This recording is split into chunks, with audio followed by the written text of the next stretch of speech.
Hey guys, this is 97 Lego Maniac. Be sure to check out my other social media accounts and my Patreon. Links are down below.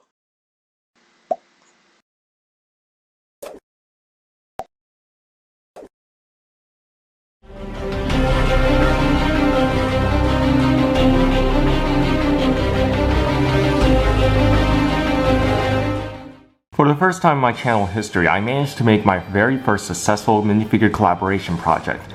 I want to give a special shout out. This video wouldn't have happened if it wasn't for my best friend in the community, Jsparkysteel. Please, after watching this video, follow him on Instagram and Flickr. He makes so many great customs, which also include several more Pokemon figures if you are interested. Jason and I both made figures for each other. He made me 2 characters and 1 Pokemon, and I made him Guzma and sculpted base for 2 Pokemons in return. On to the video. Prof.Oak is mostly made by Jason. He painted the perfect likeness, which definitely captures his morning wood expression whenever he thinks of Ash's mom. He used this generic hairpiece, which we've seen plenty of times before from figures like previous Tony Starks, and he sculpted additional hair details. I painted the hair dark tan and the gray sideburns myself. Jason also provided the painted torso and legs. All I did was provide the Cape Madness trench coat with some 3D pocket details. One thing Jason loves to do every time he makes me figures is that he will always leave a special message or markings. For the Wolverine he gave me way back then, he painted a swastika.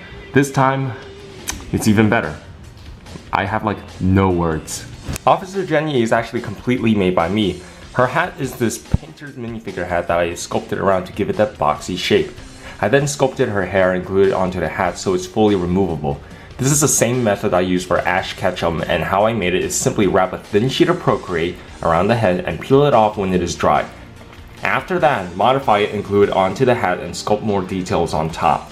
Everything including the head is all painted by me. She has the same E-tape Procreate combo for the belt, E-tape for her strap, pockets, sleeves, and skirt, and Procreate for her pouch. Nurse Joy is another figure made by Jason. He used a Widow's Peak hairpiece and sculpted additional hair details and her hat. Additional sculpting includes her sleeves, straps, and the bow. He also used E-tape for her apron and her skirt, and unlike my previous figures with E-tape skirts, the leg is fully removable and you can break them apart, which is actually very impressive.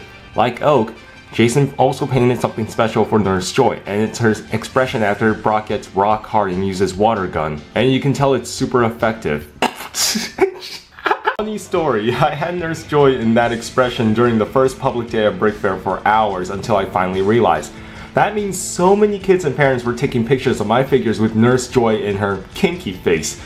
Oh, how embarrassing. I could imagine a parent zooming in on the photos and notice that and ban their kids from watching my videos in the future. Delia Ketchum is entirely made by me. I used a Widow's Peak hairpiece for the base and sculpted additional details.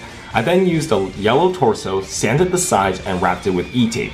I then used E-tape once again for her skirt so she can impress Prof.Oak whenever Ash is busy catching Pokemon. Croagunk is a Pokemon custom made by Jason once again. I don't know what he used for the base, but I do know that he fully sculpted this figure and painted it. What's awesome is that he gave arm articulation so he can poison jab my Brock custom. How he managed to do the arm articulation is by using a Lego rock piece. Originally, this figure was actually super big, but then he trimmed it down and made it the right size. Mr. Mime, or Mimey, is a Pokemon I made to go with Delia. I sculpted the ears onto a flesh head and I used a white minifigure head for the base of his body. I cut up Lego rod pieces and glued them onto the torso so I can use these spherical pieces for his shoulders. I then glued minifigure hands onto the shoulders and painted the details. This way I can give his arms some articulation. I then used a Lego antenna piece with the base and glued the assembly onto the torso. I then sculpted over the gaps near his crotch and glued a cut up dark blue radiator piece for his feet. After that, I sculpted the pointy tips. This way I give his legs some articulation. At first I wanted to make Arcanine for Jenny until I realized that most Officer Jennys have a Growlithe. I remember some Officer Jennys had an Arcanine and one actually mistaken her Growlithe for one. Look! That's Team Rocket's balloon! They must be up to no good! Arcanine! Flamethrower! I didn't know what to use for the base until my friend Jason suggested using a pug piece from Growlithe during Brick Fair. I modified the ears, I sculpted the mohawk, tail, and the mane. The mane is actually a bit too small, but I really don't mind it that much. I then painted all the details, and it was actually pretty tricky to use this dark orange paint I mixed up because it's all watery and it took a while to dry.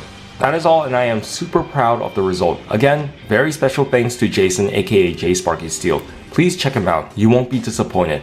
I do have another collaboration that I'm still working on, such as my Dark Knight trilogy, which has been delayed for almost 2 years now. That showcase wouldn't be up until next year in January for a very special reason.